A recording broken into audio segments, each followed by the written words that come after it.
Hey, I'm Melissa Shackelford, and I work for Teams of Tomorrow.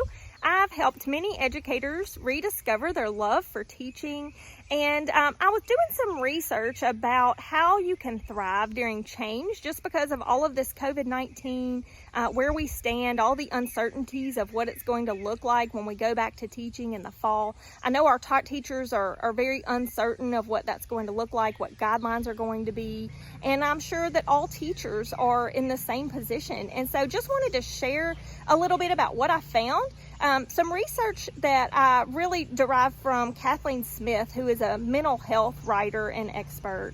She was telling 5 different ways that people can thrive. And those are, number 1, evaluate your level of control. This COVID-19, there's nothing we can do about it. We can't enforce what the government is going to put into practice. We don't have a say in that.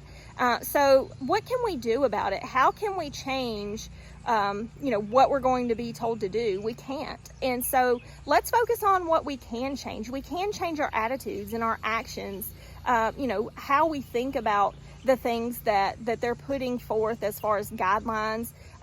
We have to accept those. There's nothing we can do about it. And so let's embrace that change, and let's think about, how can we solve what it is that we're faced with? And, our opinions about what those are really don't matter at this point. It's just, we have to do what we have to do. So be sure that you focus on what you can control, and that your actions and your attitudes are always positive in line with that.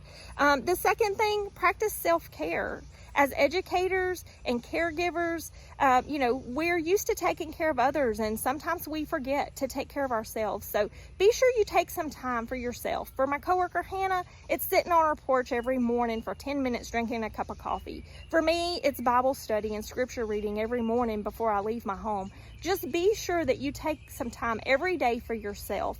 It will help you keep your mind where it needs to be to think positive thoughts and accept things much better.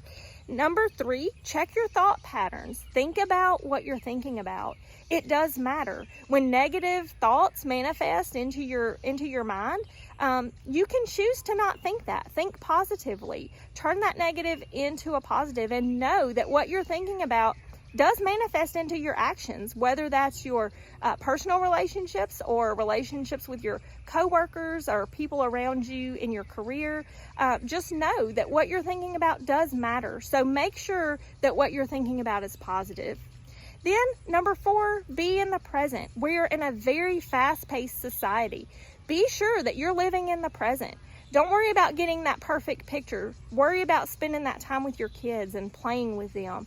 Those opportunities for the perfect picture are going to come around. Just be sure, like I said, it's biblical. Don't worry about tomorrow. Tomorrow has enough worries of its own. Number 5, last but not least, is find your priorities. Be sure you know what your priorities are. And those little things that come up that try to take your energy every day, if it has no eternal value, then don't worry about it. Don't spend your energies wasting them there. Waste your energies, or not waste your energies, spend your energies on the things that are important to you, on the things that do have eternal value. Okay. Now my coworker Hannah is an amazing graphic designer, and she has created a free planner for you guys that will help you keep your thought process in the right spot every day. Every morning you can look at this. I'm going to have a great day. And here are the 5 ways that I'm going to be sure that I have a great day. And so we just wanted you to be able to have that.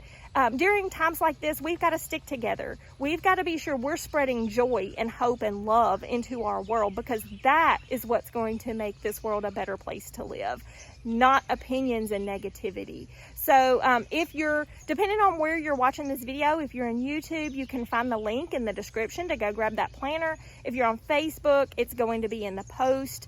But be sure you go share this with your friends. Share positivity, share hope, share love, share joy, because that's what's going to make our world a better place.